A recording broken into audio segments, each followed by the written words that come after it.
Next topic पे।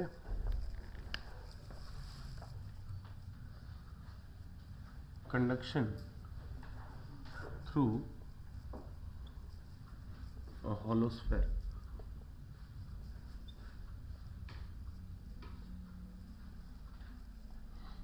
देखो, similarly जैसे हमारे पास में एक सिलेंडर था, वैसे ही हमारे पास में एक स्फीयर है, राइट। ये स्फीयर यहां से रेडियस r1 पे है, यहां से रेडियस r2 पे है। क्लियर और नॉट? ठीक है। अब यहां पे टेम्परेचर इसका T1 मान लेते हैं, यहां पे टेम्परेचर इसका T2 मान लेते हैं। अगर मैंने बोल दिया कि T1 is greater than T2 तो हीट इनसाइड से आउटसाइड जा रही है, और अगर मैंने बोल दिया T2 is greater than T1 तो हीट आउटसाइड से इनसाइड आ रही है। सिंपल सी बात है। चलो, अब इसको सॉल्व करना है तो हमें एक चीज का पता है कि Q इज इक्वल टू क्या होता है, ये वॉट में जो हीट रेट हो जाएगी that is -KA dt by dx। यहां पे dr हो जाएगी कि नहीं हो जाएगी? रेडियली आउटवर्ड जाएगी। जैसे सिलेंडर में जा रही थी वैसे यहां पे भी रेडियली आउटवर्ड जाएगी। अब देखो गौर से, यहां पे भी हम एक स्ट्रिप मान लेंगे, ठीक है।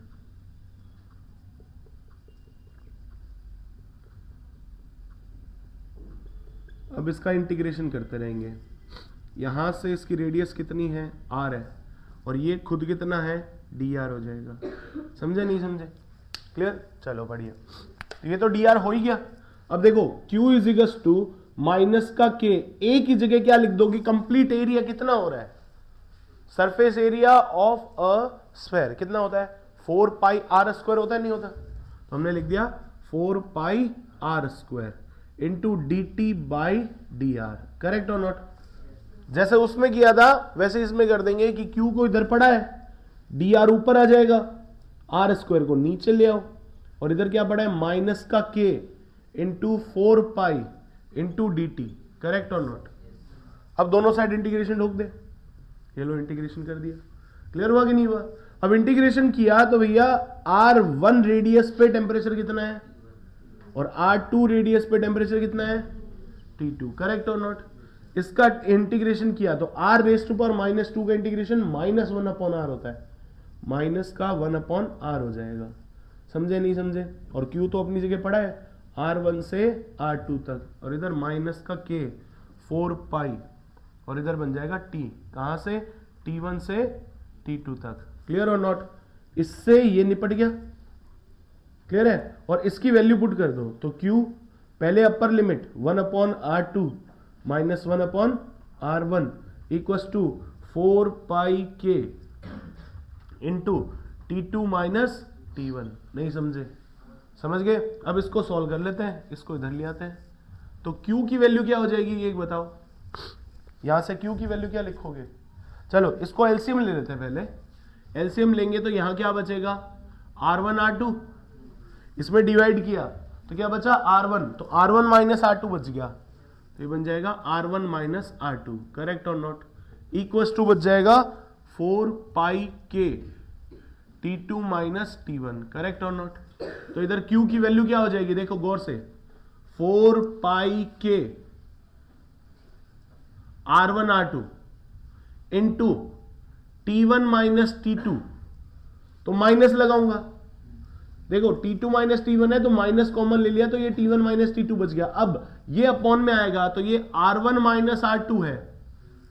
अगर मैं इस माइनस को यूज ले लेता हूं तो ये R2 माइनस R1 हो जाएगा। ये सॉल्व हो गया। क्लियर? अगर इसका रेजिस्टेंस टाइप निकालना है तो आप क्या करोगे? Q इज इक्वल टू ऊपर क्या रखते हो? T1 minus T2 upon thermal resistance, यही होता है। तो इससे कंपेयर किया तो इसकी फॉर्मेशन बनाई तो क्या बन गया? Q 4 पाई k, सॉरी ऊपर तो रखना है T1 माइनस T2, अपॉन में क्या आ जाएगा?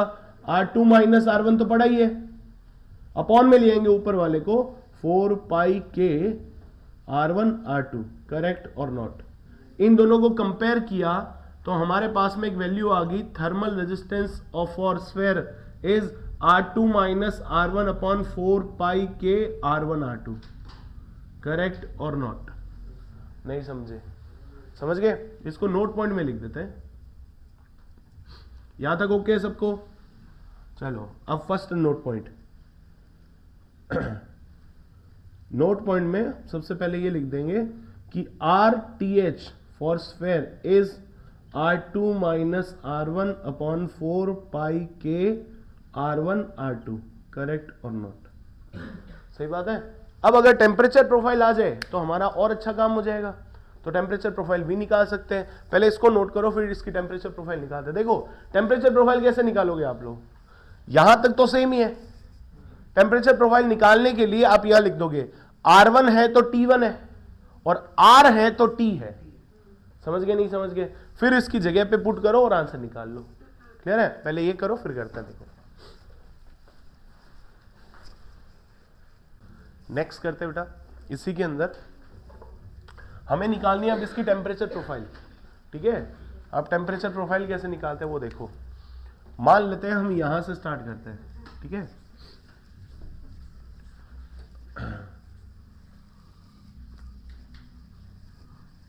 आपको बस ये ध्यान रहेगा कि ये चीज होती है। ओके, अब हम इसको सॉल्व करते हैं। देखो तो Q की वैल्यू क्या आती है हमारे पास में, माइनस का K, तो Q इंटू आ जाएगा dr और इस साइड में आ जाएगा r square equal to minus 4 pi K and dt। इस साइड में ऐसे कर दे तो यहां से लिमिट लगाई, R1 रेडियस है तो टेम्परेचर T1 है और R रेडियस है तो टेम्परेचर T है। ठीक है, सॉल्व करके देखते हैं इसको। तो ये क्या आ जाएगा, Q बाहर आ जाएगा, माइनस 1 अपॉन R आ जाएगा, R1 से R तक हो जाएगा, माइनस 4 पाई K T आ जाएगा। कहां से कहां, T1 से T तक आ जाएगा। इसको सॉल्व किया तो क्या बन गया, देखो माइनस से माइनस निपट गया, बचा क्या 1 upon R minus 1 upon R1, correct. Q इजिकल्स to क्या बन जाएगा, 4 पाई K, अंदर क्या बना T माइनस T1, करेक्ट और नॉट?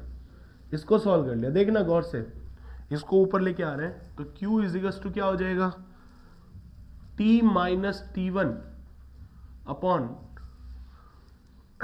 ये बन जाएगा 1 upon R minus 1 upon R1 into 4 pi K बन जाएगा।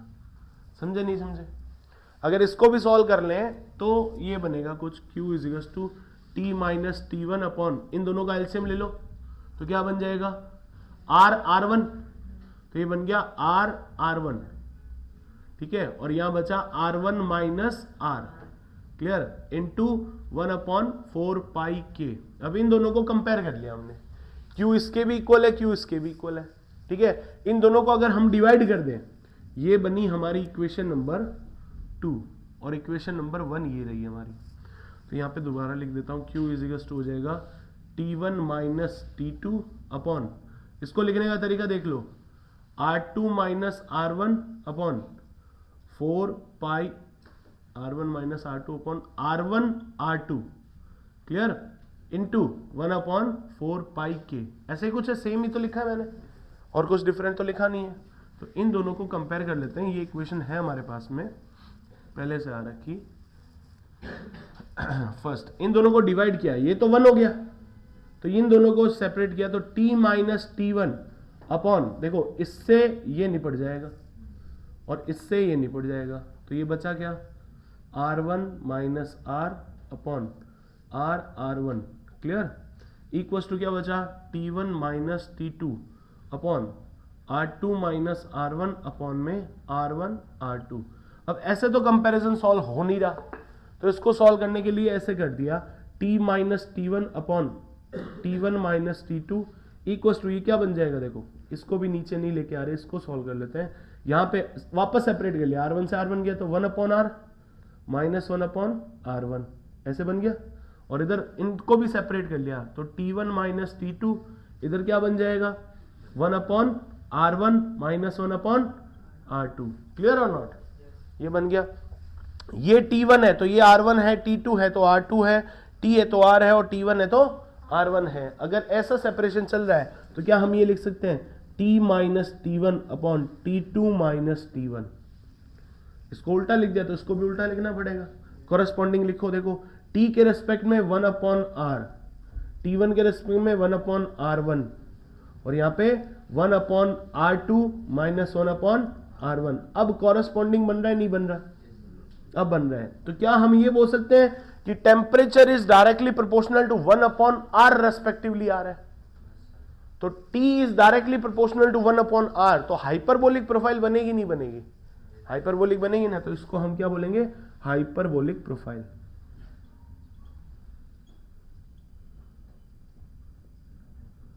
क्लियर हुआ कि नहीं हुआ? हाइपरबोलिक प्रोफाइल बन गई। अब हमें कंपैरिजन लिखना पड़ेगा। ठीक है, हम कंपेयर किस किस को करेंगे? हम कंपेयर करेंगे रॉड को सिलेंडर के साथ में, रॉड को स्फेयर के साथ में, और सिलेंडर और स्फेयर तीनों का एक टेबल बनाते हैं और तीनों के फॉर्मूले लिखते हैं। क्लियर है? फटाफट नोट करो इसको।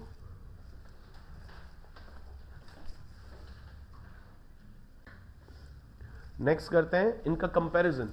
तीन चीजें हमारे पास में, कौन कौन सी है? एक तो रॉड हो गई, एक सिलेंडर और हॉलो स्फेयर, है ना। इन सब तीनों चीजों की बात कर लेते हैं। कंपेयर कर रहे हैं हम, किन किन को कर रहे हैं? फर्स्ट रॉड को कर रहे हैं, सेकंड हम सिलेंडर को कर लेते हैं, और थर्ड हम एक स्फेयर को कर लेते हैं। राइट। सबसे पहला इनके लिए क्या लिखोगे? Q is equal to minus k a d t by d x या डी टी बाई एल आ जाएगा। इसके लिए क्या आ जाएगा? Q is equal to minus k a d t by radially outward जाता है, इसके लिए भी Q is equal to minus का k a d t by radially outward d आ जाएगा। क्लियर? फिर इसको जब हम सॉल्व कर लेते हैं तो Q की वैल्यू क्या आती है? T1 minus T2 upon L upon के ए। करेक्ट और नॉट? इसके लिए क्या आती है? Q is equal to T1 minus T2 upon log R2 upon R1 या log R2 minus log R1 upon K L आएगा। क्लियर? ये बन गया। और इस साइड में क्या आ जाएगा? Q की वैल्यू है ही हमारे पास में T1 minus T2 upon R2 minus R1 upon 4 पाई के R1 R2। क्लियर और नॉट? ये बन गया। थर्ड बनाते हैं हम, इनको कंपेयर कर लिया Q is equal to T1 minus T2 upon RTH से, तो रेजिस्टेंस थर्मल यहां पे क्या हो जाएगा? L अपॉन के ए। यहां पे रेजिस्टेंस थर्मल क्या हो जाएगा? Log R2 by R1 upon 2 पाई के एल। करेक्ट? यहां पे रेजिस्टेंस थर्मल क्या हो जाएगा? R2 माइनस R1 अपॉन 4 पाई के R1 R2। करेक्ट और नॉट? ठीक है sir. Next fourth, temperature profile क्या होती है? T minus T1 upon T2 minus T1 is equal to X by L. तो क्या मैं ये बोल सकता हूं इसकी टेम्परेचर प्रोफाइल लीनियर होगी? क्लियर?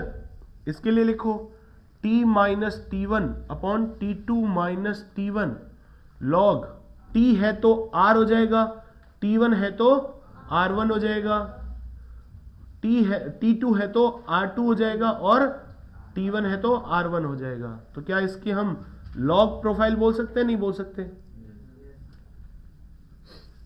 अगर इसके अंदर कंपेयर करें तो क्या बन जाएगा? T minus T1 T2 minus T1, T के करस्पॉन्डिंग 1 अपॉन R, T1 के करस्पॉन्डिंग 1 अपॉन R1, T2 के corresponding 1 upon R2 and T1 के करस्पॉन्डिंग 1 अपॉन R1।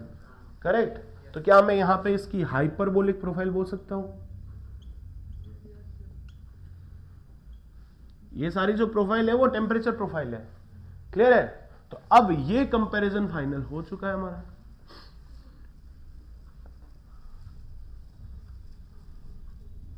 तो क्या यही शॉर्ट नोट्स बनाने के लिए कहा जाता है? समझे नहीं समझे? बस ये शॉर्ट नोट्स बन गए। नोट कर लो फटाफट इनको। हो गया? चलो अब नेक्स्ट पढ़ेंगे हम रेडिएशन में। डन? नोट करो।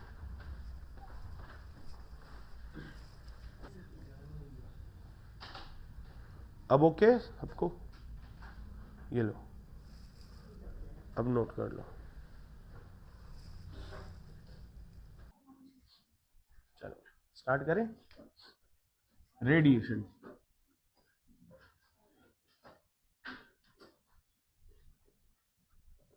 ये last mode of heat transfer है। रेडिएशन कैसे काम करता है, हमने पहले कंडक्शन में भी पढ़ा था, फिर कन्वेक्शन पढ़ा, फिर रेडिएशन पढ़ा। कंडक्शन में क्या था, कंडक्शन में कुछ ऐसा था, हमने ये पेन लिया, पेन को पास करते जा रहे हैं, बैठे बैठे पास करना है। It means heat is transferred by physical contact without moving its own place. वो क्या था, conduction mode of heat transfer. वो चल के मुझे पेन देने आया, क्लियर हुआ कि नहीं हुआ? तो मूवमेंट ऑफ पार्टिकल हुआ, यस मूवमेंट ऑफ पार्टिकल हुआ। क्या हीट ट्रांसफर हुई? यस। उसको चलने के लिए यहाँ पे फ्लोर भी चाहिए, ठीक है। अगर हम यहाँ पे बीच में कोई कुआ वगैरह कुछ खाई वगैरह होती और यहाँ पे कोई ब्रिज वगैरह नहीं होता, क्या वो चल के आ सकता था? मतलब ही रिक्वायर्ड मीडियम, क्लियर। अब अगर वो कह दे कि सर मेरे पास में मीडियम नहीं है, तो भी मैं हीट का ट्रांसफर करवा सकता हूं, यस। मार्कर को वहीं बैठे बैठे ऐसे फेंक देवे और मैं कैच कर लूं, तो क्या हो जाएगा, हीट का ट्रांसफर हो गया, मतलब it does not require any kind of medium, clear और नॉट? तो रेडिएशन में मीडियम की नीड नहीं होती है। तो हीट का जो ट्रांसफर होता है वो किसकी फॉर्म में होगा, फिर वेवलेंथ की फॉर्म में होगा, इलेक्ट्रोमैग्नेटिक वेव्स की फॉर्म में होगा। किसकी फॉर्म में होगा, इलेक्ट्रोमैग्नेटिक वेव्स की फॉर्म में। जैसे इसका सबसे बड़ा एग्जांपल है लाइट, लाइट एनर्जी।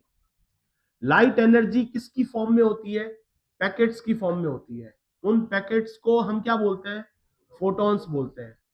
फोटॉन्स जब मूव करते हैं तब वो कैसी वेव बनाते हैं, इलेक्ट्रोमैग्नेटिक वेव बनाते हैं। समझे नहीं समझे? जिसको आप अगर पढ़ते हो तो आप विबग्योर की फॉर्म में भी पढ़ते हो, पढ़ते हो?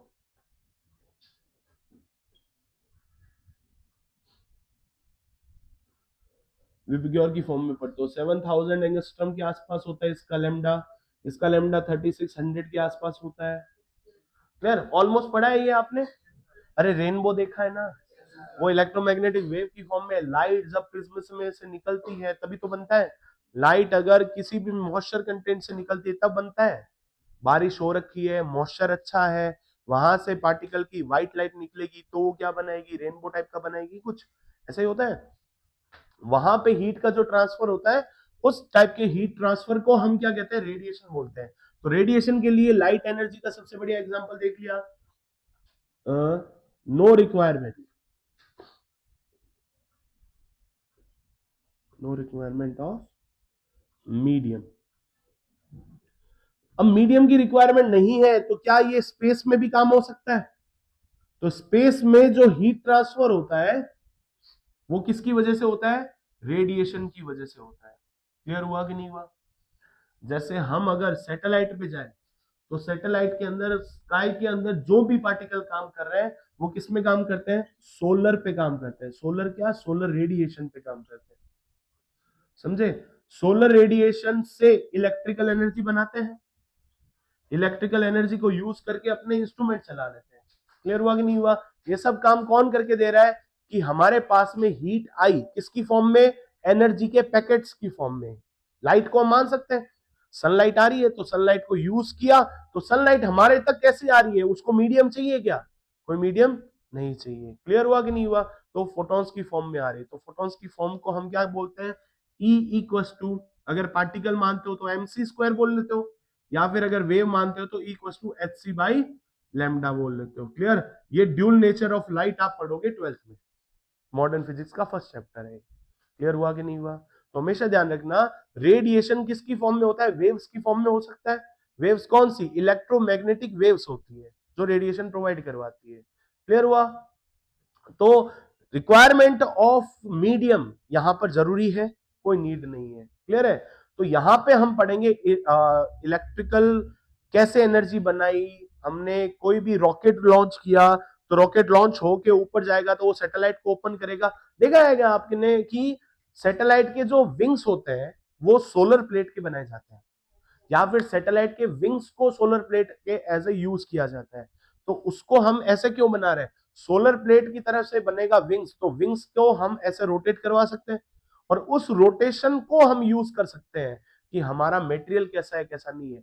अच्छा समझ लो, आप लोग इसरो के कोई साइंटिस्ट हो, ठीक है, आपकी टीम को टास्क दिया गया कि आपको एक सैटेलाइट बनाना है। उस सैटेलाइट के अंदर आपके पास में जो सैटेलाइट का जो विंग्स का मटेरियल होगा, जो सोलर प्लेट आप लोग बनाना चाहते हो, वो मटेरियल कौन सा होना चाहिए, आपको ये पता करना है।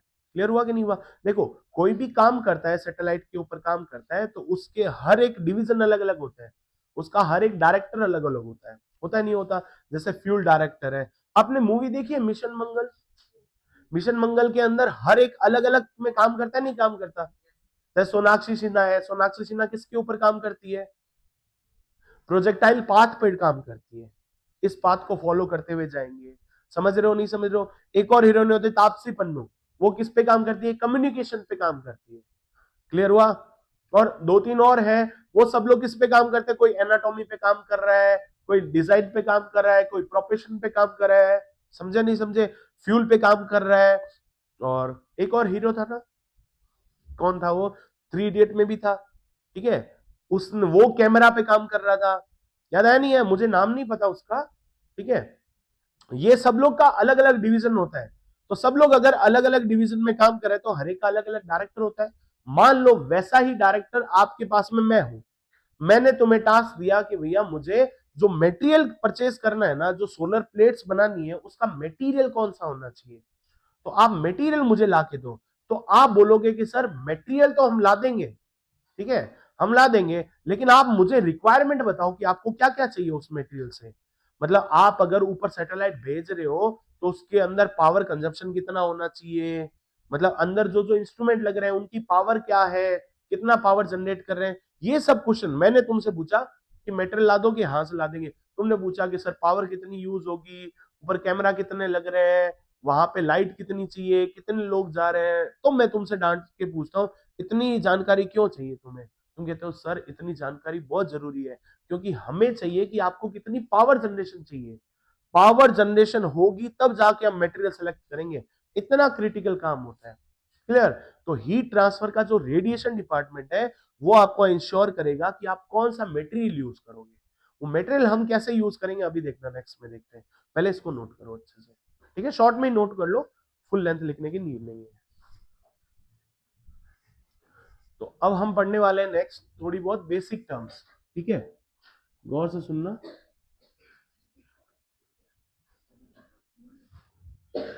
सबसे पहला पढ़ते हैं हम black body. Perfect black body क्या होती है वो सुन लो। परफेक्ट ब्लैक बॉडी के लिए हम बोलते हैं अल्फा हमारा 1 होना चाहिए। अल्फा क्या होता है? अल्फा होता है एब्जॉर्प्टिविटी, जितना हम एब्जॉर्ब कर पाते हैं उसको हम एब्जॉर्प्टिविटी बोलते हैं, ये कोफिशिएंट होता है, ठीक है। ठीक ना? अब ये जो ब्लैक बॉडी बनाई, परफेक्ट ब्लैक बॉडी बनाने का काम किया था फेरी ने, फेरीज ब्लैक बॉडी। फेरी ने क्या किया, एक कंप्लीट हॉलो स्फेयर लिया, ठीक है, उसको एक होल ओपनिंग दे दी, मतलब एक पिन होल ओपनिंग दे दी। पिन होल ओपनिंग समझते हो? एकदम छोटी सी ओपनिंग दी है जहां से एक एटम जा सके, इतनी सी ओपनिंग दी है। तो यहां से गया और इस लाइन के यहां पर उसने एक परफेक्ट रिफ्लेक्टर लगा दिया।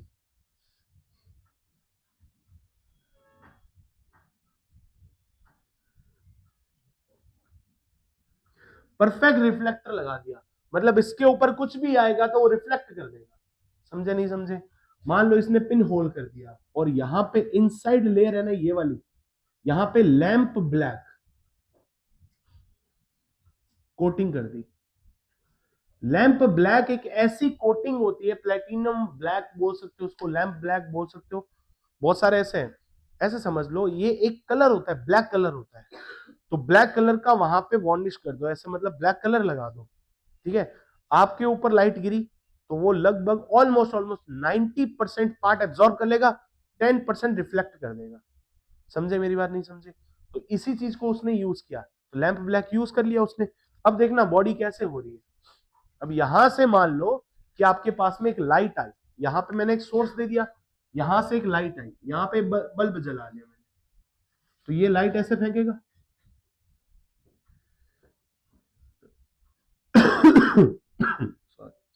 यहां से लाइट फेंकेगा, बाकी की जगह से तो अंदर जाएगी नहीं, है कि नहीं? यहां से अंदर जाएगी लाइट, यहां पे अंदर गई लाइट, यहां पे टकराई, जैसे ही टकराई यहां से इंसिडेंट और ये जाएगा तो इधर जाएगा, तो जाएगा नहीं जाएगा। अभी मान लो इसके पास में 10⁵ था, इतनी पावर थी इसके पास में, यहां से टकराई तो इधर कितनी जाएगी? 10⁵ ही जाएगी। ये तो परफेक्ट रिफ्लेक्टर है, जो आया सब कुछ रिफ्लेक्ट कर दिया, अपने पास में कुछ नहीं रखा, तो यहां पे गया, ये 90% खा गया, अरे खाएगा नहीं जाएगा, तो बाकी कितना करेगा? 10% रिफ्लेक्ट करेगा, तो इसका 10% कितना होता है? 10⁴। तो यहां से 10⁴ यहां जाएगा, इधर क्या 10⁴, इधर से जाएगा, ये यहां पहुंचा 10⁻3, यहां से रिफ्लेक्ट होके इधर जाएगा, तो यहां पहुंचा 10⁻2, यहां से रिफ्लेक्ट होके इधर जाएगा 10⁻1, तो यहां से जाएगा तो 10 ये हो गया 10 पावर, यहां से जाएगा, तो मतलब घूमता ही रहेगा ना, यहां से यहां से यहां से, ठीक है। अगर यहां पे पहुंच भी गया तो वापस से इधर रिफ्लेक्ट होगा ना, क्योंकि ये तो कोन शेप का है, कभी भी परफेक्टली एकदम सीधा नहीं जा पाएगा। मान लो रेयरेस्ट ऑफ द रेयर गया, एकदम रेयरेस्ट ऑफ द रेयर, ये यहां पे स्ट्राइक कर गया, एकदम यहां पे, एकदम कोन के पॉइंट पे, तभी पॉसिबिलिटी है कि वापस चला जाए। याद करो रदरफोर्ड का अल्फा स्कैटरिंग मॉडल, मिलियंस में से एक पार्टिकल था जो वापस आया था, एग्जैक्टली कॉन्टेक्ट करके, याद है कि नहीं है? वैसे ही मान लो कोई एक पार्टिकल आ गया, बाहर निकल गया, तब इस बॉडी को माना जाएगा ना कि ये रिफ्लेक्ट कर पा रहा है। अंदर लाइट घुस गई तो वो वापस बाहर नहीं आएगी, तभी तो ये एब्जॉर्बिंग बॉडी हुई ना, तो इसको हम क्या बोलते हैं? Fairies black body. आई बात समझ में कि नहीं है? इसको हम बोलते हैं फेरीज ब्लैक बॉडी। क्लियर है?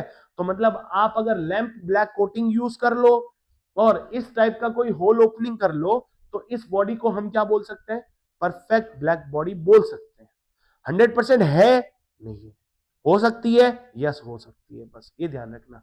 क्लियर है? नेक्स्ट हम करेंगे एनर्जी डिस्ट्रीब्यूशन। ठीक है, स्पेस में जब सैटेलाइट जाता है तो सैटेलाइट के लिए जो विंग्स बनाए जाते हैं, वो विंग्स कितने टाइप के होने चाहिए, कौन से मटेरियल के बनने चाहिए, उन मटेरियल्स के नेम क्या क्या है, डायथर्मनस क्या होता है, व्हाइट बॉडी क्या होता है, ब्लैक बॉडी क्या होता है, ओपेक बॉडी क्या होता है, ये सब बॉडी हम देखेंगे। क्लियर?